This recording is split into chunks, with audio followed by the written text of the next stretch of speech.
రాజీనామా నేను మంచి స్పీకర్ ఫార్మాట్లో ఇచ్చేసిన. చైర్మన్ గారు నాకు మళ్ళీ నేను తెల్లారు కూడా ఆయనకు ఫోన్ చేసి కూడా చెప్పిన, నేను మంచి సౌండ్ మైండ్లో ఇచ్చిన సార్, కంపల్సరీ నా రెసిగ్నేషన్ యాక్సెప్ట్ చేయండి అని. మరి వారు ఎందుకు డీలే చేస్తున్నారో నాకు తెలియదు. చాలా కారణాలు చెప్తా ఉన్నారు, ఆ కారణాలు నాకు అనవసరం. నేను రాజీనామా చేసినాను. బీఆర్ఎస్ పార్టీ ద్వారా నాకు వచ్చినటువంటి పదవి ఆనాడు వద్దనుకున్నా, ఇవాళ కూడా వద్దనుకుంటున్నా. మళ్ళీ పంపమంటే మళ్ళీ పంపుతా ఉత్తరం, నాదేం ప్రాబ్లం లేదు. Thank you. ఏం అడగలే, నాకు ఎక్స్ప్లెనేషన్ అడగలే, ఏం అడగలే.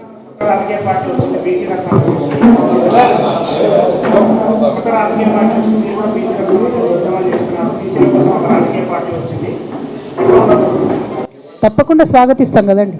ప్రజాస్వామ్యంలో ఎన్ని పార్టీలు ఉంటే అంత మంచిది, ఎన్ని గొంతులు ఉంటే అంత మంచిది, ఎన్ని వాయిస్లు ఉంటే అంత మంచిది. తెలంగాణ ఉద్యమంలో కూడా మనం ఒకటే మాట అనుకున్నాం, ఎంతమంది జై తెలంగాణ అంటే అంత జల్దీ తెలంగాణ వస్తుందని. సో ఇప్పుడు కూడా ఎంతమంది జై బీసీ అంటే అంత జల్దీ బీసీలకు రిజర్వేషన్లు వస్తాయి. కాబట్టి అందులో సెకండ్ థాట్ ఏం లేదు, తప్పకుండా స్వాగతిస్తాం. Thank you. జై తెలంగాణ. రేపటి నుంచి బతుకమ్మ సంబరాలు ప్రారంభమవుతున్నాయి. ముందుగానే తెలంగాణ ఆడబిడ్డలందరికీ కూడా బతుకమ్మ పండుగ శుభాకాంక్షలు తెలియజేస్తూ ఉన్నాము. మరి ఎట్ ద సేమ్ టైం వచ్చినటువంటి ఆహ్వానాలన్నింటినీ కూడా పరిశీలన చేసి దాని ప్రకారం ఒక షెడ్యూల్ తయారు చేసుకోవడం జరిగింది. ఆ షెడ్యూల్ కూడా నిన్న మీ అందరికి కూడా రిలీజ్ చేయడం జరిగింది. అందులో భాగంగా మొదటి రోజు చింతమడకకి వెళ్తూ ఉన్నాము. మరి అట్లానే తర్వాతి కార్యక్రమాలన్నింటినీ కూడా మీకు చెప్పడం జరిగింది. అట్లానే ఎప్పుడు చేసినట్టే తెలంగాణ జాగృతి నుండి కూడా ఈసారి ఒక పాట కూడా మళ్ళీ చేస్తూ ఉన్నాము. దాన్ని మాటల తిరుపతి గారు సోదరుడు తను రాసిండ్రు, మంగ్లీ పాడుతున్నది. సో ఈరోజు ఈవినింగో రేపు మార్నింగో అది కూడా రిలీజ్ అవుతుంది. సో అట్లా ఎప్పుడు చేసినట్టు బతుకమ్మ సంబరాలు ఎక్కడ తగ్గకుండా చేయాలని అనుకున్నాం.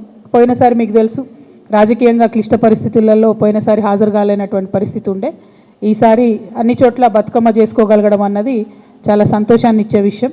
అయితే ఈ సందర్భంగా ముఖ్యమంత్రి గారిని నేను మళ్ళీ డిమాండ్ చేస్తున్నా, బతుకమ్మకు చీరలు ఇచ్చినారు ఇదివరకు, మీరు ఒకటి కాదు నేను 2 ఇస్తా అని చెప్పినారు.